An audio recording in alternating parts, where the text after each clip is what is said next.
Hi, it's Cindy again. So now we're going to learn, are you an alcoholic? We're going to talk about alcohol use disorder. So there is a tool that professionals in the mental health world use called the DSM-5, which is the Diagnostical Statistical Manual, which is a mouthful. That's why they call it DSM for short. But it has classifications and explains all mental health disorders, and alcohol use disorder is in there. So alcohol use disorder is a disorder that is on like a spectrum. So it could be mild to severe. And the way you can figure out what it is, if you don't know already, I'm going to go over the different criteria, and then I'm going to give you some examples, real world examples, so you can kind of figure out for yourself, where am I on this? So one of those would be like, do you drink alcohol in larger amounts and longer period of time than you meant to? So like, let's say I'm going out to dinner, for example, and I'm going to have one glass of wine. I end up having like, I don't know, a bottle of wine and it takes 2 hours or something like that.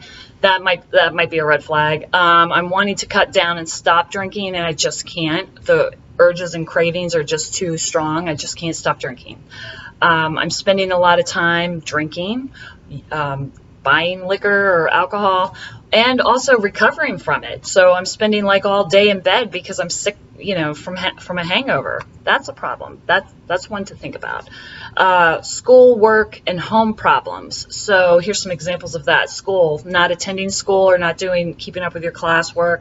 Home life, conflicts and arguments start. Family are worried like that you're drinking too much.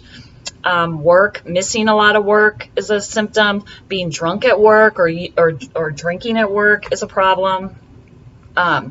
Another one on that list is giving up activities that you used to enjoy, so like hobbies. So if I used to like exercising and now I'm drinking every day, I don't feel like going to the gym, that's one of those red flags.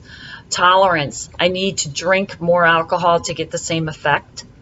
And finally, I continue to drink alcohol despite negative consequences, like it could be legal, health related. So for legal, it'd be an example like someone got arrested for an alcohol related offense, like a DUI, and then they continue to drink and drive. Or health related would be, my doctor told me I can't drink alcohol because of my high blood pressure or liver problems, and I continue to drink alcohol. I don't care what he says. So then that's a problem. So once you look down this list, a mild alcohol use disorder will have 2 or 3 of these.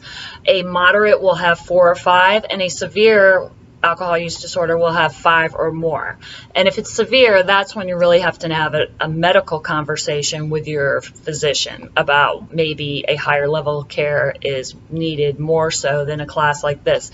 It would be more like an inpatient program or detox. In the next video, we're going to discuss binge drinking. See you there.